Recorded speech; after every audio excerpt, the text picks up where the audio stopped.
Hello guys, so ito na yung almost pagdating na namin o pagdaong na namin sa Tondo sa Pier 4.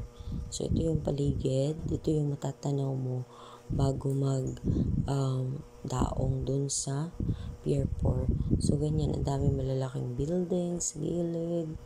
Yan, nasa Tondo na yata to eh. Hindi ako masyadong familiar pero alam ko itong lugar na to, yung dadaungan namin is Tondo yun. So yan, tingin-tingin muna tayo dyan. Yan, napapalapit na talaga. Ang bilis, actually, ang bilis ng ng barko na sinakyan namin kasi umalis kami doon is Sunday ng 12:30. Tapos dumating kami sa Manila like the next day, Monday ng 3 p.m. So ayun, ang bilis talaga. Yun ay yung barkong masikap. Yun yung barko na sinakyan namin. So ito yun, tingnan nyo naman yung yung paligid. Madami din tayo makikita mga lancha yata ang tawag dyan. So medyo malayo-layo lang yung hindi ko kasi na-zoom ng time na yan. So yan yung makikita natin. Ayun siya. Tapos tingin-tingin muna tayo. Nakaka-excite yan kasi maraming taong makita mo excited na makarating ng Manila. Ayun, tapos maganda yung barko na yan, maganda yung accommodation niya kasi malinis. Ang accommodation ko that time is yung tourist, pero ang ganda kasi naka-face siya sa wall, so wala akong kaharap na ibang tao kundi wall lang. So eto naman, nag-video ako dito sa may bintana dun sa sa room ng tourist. Yun, hindi na ako umakyat sa taas kasi medyo mahangin na nga. Hindi na ako pumunta sa Sunday kundi dito na ako sa room. Yan, daming mga lunch ang makikita natin. Siguro iba pa dyan is passenger vessel. Ayan, medyo nag-blurred siya kasi nga paiba-iba yung capture ng video. So yan, medyo blurred dito.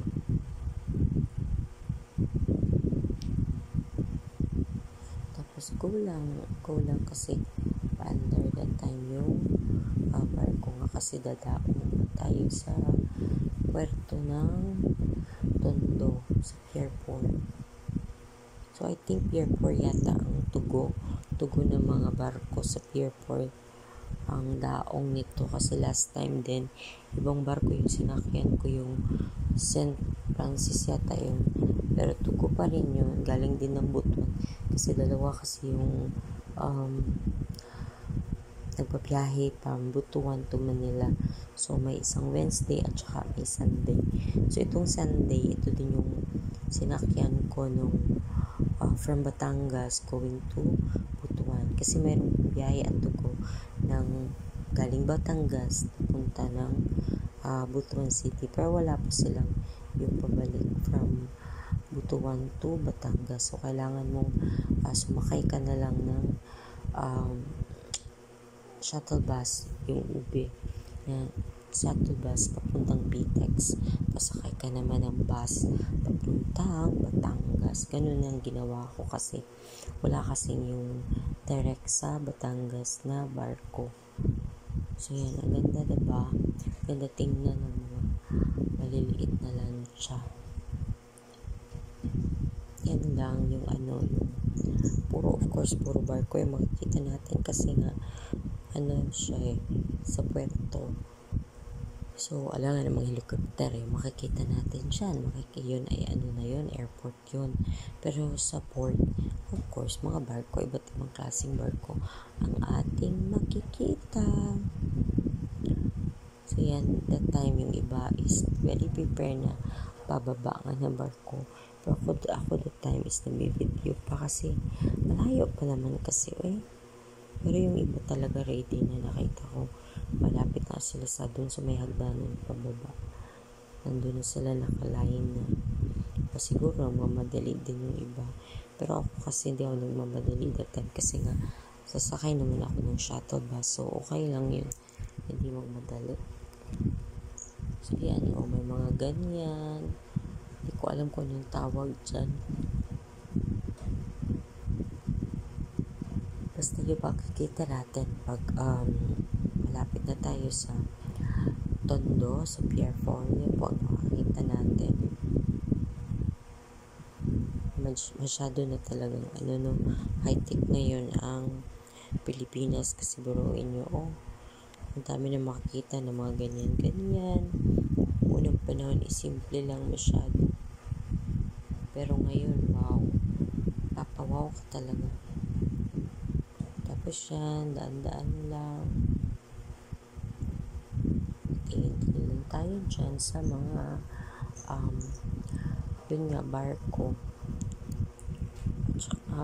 Hindi ko alam kung siguro yan yung nakikita natin.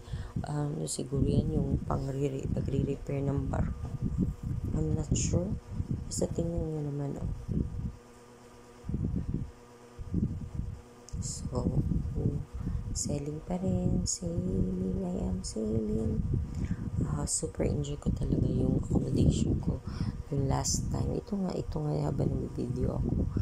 Yung dinaig ko pa yung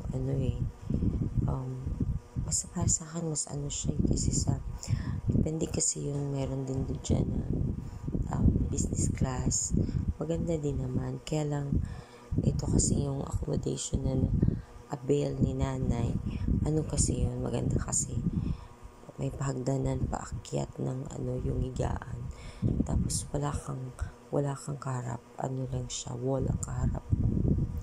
Actually, para akong lumipat kasi nga, hindi naman yan yung ko doon ako sa baba, tapos may karap akong lalaki. Ayoko ng ganun. Kaya umakyat, tingin ako. Tapos pagtingin ko doon sa baba, doon sa isang pinakalas, wala namang naka-occupy. So, doon na ako nag-occupy. Kasi this time also guys, hindi masyadong madaming customer. Kaya okay lang, lipat-lipat ka lang hanggang magustuhan mo yung nilipatan mo na higaan. Tapos may experience mo pala ako. Papunta ako ng toilet, so may narinig akong yung kumakatok. Hindi siya kumakatok, talagang kalampag. Tapos ko, ano ba yan? Bakit nagre-repair ngayon ang barko? Gabi na. Tapos punta ko dun, may sabalang babae na nalock siya sa kwarto ba. Although sinabi naman sa kanya paano buksan at saka wag nilang galawin, pero natakot yung babae, hindi na talaga dun natulog, siguro na-nervous siya, hindi na niya alam paano buksan. Pero okay na lang din yun kung hindi naman niya gusto yung pagstay doon or patulog, okay lang. Ang ganda kasana dahil good for two na business class yung sa kanya. Ang ganda ng kasi malaki nga, unlike dun sa ibang accommodation na halos katawan mo lang magkakasya, especially malaki ka, so yung katawan mo lang yung magkakasya dun. Pero dun sa dun talaga good for two na room ng business class. Laki, nakita ko kasi yung bed dahil nung pinabuksan nga, dahil in-explain nga paano dapat na hindi dapat ganun. Ang laki talaga. So let's go back na dito sa aking video about sa Tondo. So ayan, ang ganda grabe, ang ganda talaga, parang sa painting. Slow kasi yung barko para sa pagpunta ng Pier 4. So yan, medyo hindi siya yung talagang mabilis. Of course, hindi ka naman pwede mabilis dito dahil nga nasa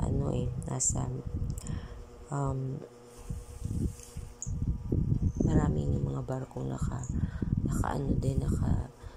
din dyan. So hindi mo pwedeng palakasan kasi kailangan careful yung pag-dock din namin. So yan, nakaka-enjoy naman ang barko guys.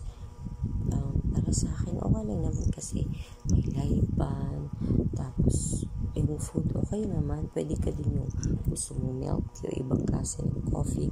Mayroon din dun kung mga coffee na social. At tapos, mayroon din dong water dispenser na free naman yung tubig.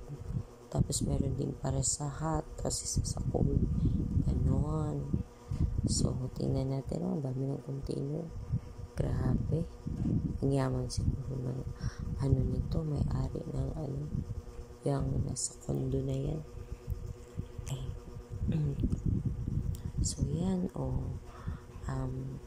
Konti na lang yata. Tapos, arrive na tayo dun sa port ng Tondo. So, yan. Tingnan muna natin. So, iba-ibang klase yung mga yan is, kasi yan, designated kasi.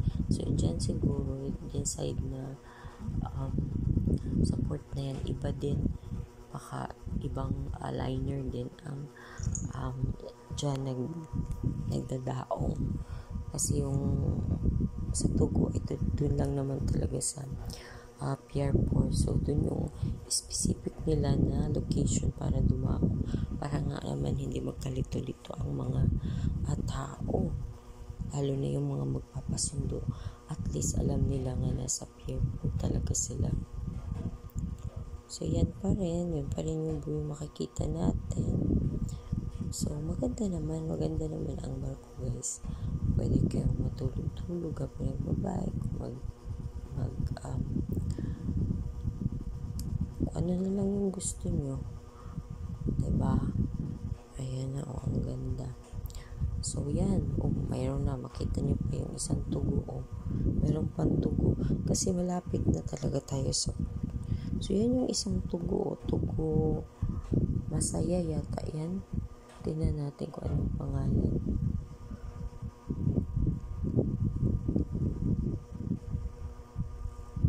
Ayan, makikita natin dyan sa kilid. Parang Masaya. Tugo Masaya. I'm not sure kung saan ang biyahe nito, ha. Pero mas maliit to kaysa dun sa barko na sinasakyan. Ayan, yung barko na sinasakyan ko ngayon, mas maliit to. Ewan ko saan yung biyahe nito. Siguro sa halapitan lang. Hindi yun talagang malayuan. Kasi maliit lang siya, eh.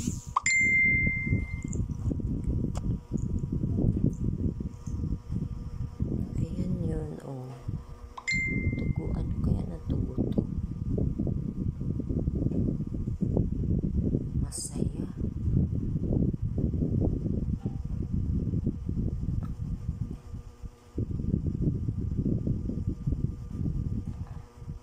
Ano ba yun? Hindi ko masyadong Hindi ko masyadong makita. Ano ba yun nakalagay?